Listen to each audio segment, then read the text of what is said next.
हाय नानू। हाँ जी बोलिए। आप कोई स्टोरी सुना सकते हैं मुझे? कैसी? मीन कोई अमेजिंग सी अच्छी सी स्टोरी। स्टोरी तो सतगुरु की कृपा से मेरे पास बहुत है। फिर भी एक स्टोरी मुझे याद आ रही है हाँ।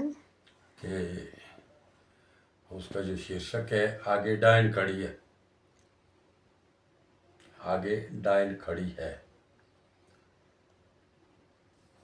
तो अच्छा।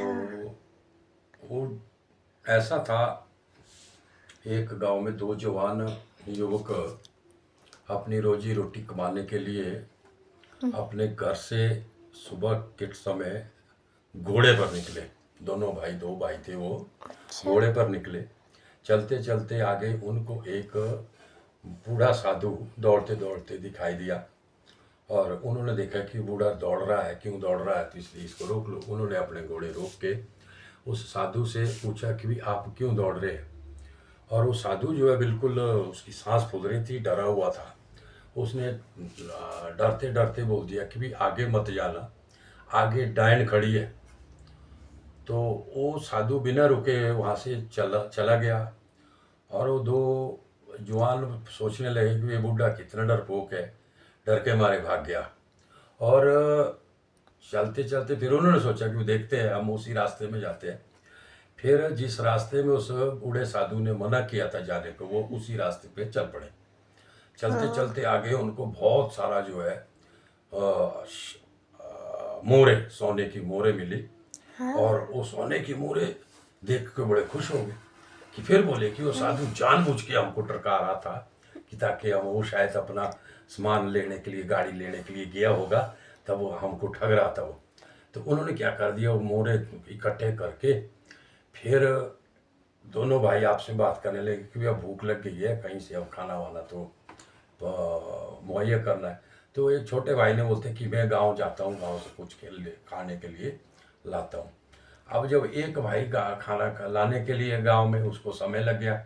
दूसरे भाई ने योजना बनाई कि ये जो 10,000 मोहरे है, अगर मैं ही, मेरा भाई ना होता और ये 10,000 मोहरे मेरे को ही मिल जानी, ऐसे ये दो दो भाई को 5-5 मिलनी है, इसलिए क्यों ना इसका इंतजाम किया जाए इस छोटे भाई से।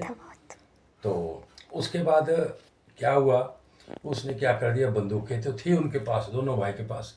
उसने अपनी बंदूक में 3 गोलियां भरी कि जब वो भाई आएगा और मैं उसको, क्या बोलते हैं, बंदूक से मार दूंगा।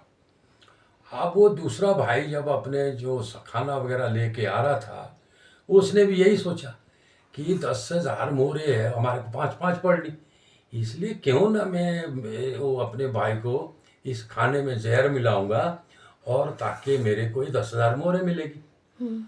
और वो बाजार गया और बाजार से जो है उसने जहर ले आया और उस खाने में जहर मिला दिया। फिर मैं उस खाने को पहले उसको खिलाऊंगा भाई को, जब भाई मर जाएगा तो सारी मोहरे मेरी हो जाएगी। तो अब ऐसा हुआ, अब जिस पेड़ के नीचे वो खड़े थे, वो जब छोटा भाई वो खाना लेके आ रहा था, तो उस भाई ने देख ली कि दूर, उसने धन धन धन धन 3 गोलियां चलाई और भाई ढेर हो गए, भाई मर गया छोटा भाई। अब उसने देख लिया कि अब क्या है, अब तो मोहरे मेरी होगी, 10,000 मोहरे मेरी होगी, माला माल हो गया। अब जो है उसने क्या किया, अब बोलते कि राम से खाना खाता हूँ। अब थोड़ा सा ही खाना खाया था, उसके बाद उसको जो चक्कर आने लग गया और वो भी मर गया। मर गए अब दोनों भाई तो चले गए। तो इसलिए श्रीमद् भगवत गीता में भी कहा है कि माया जो है गलत नहीं है, माया होनी चाहिए, परंतु माया का नहीं होना चाहिए। उसमें जिसने ज़्यादा लालच कर दिया माया का, वो उनका ऐसा ही असर होता है जैसे इन दो भाई का हो गया। तो बहुत तो अच्छी स्टोरी थी ये तो। इसलिए माया का लालच मत करो। इसलिए कहते हैं कि लालच बुरी बला है। तो यही है, माया डायन खा जाती है। वो भी है। धन्यवाद।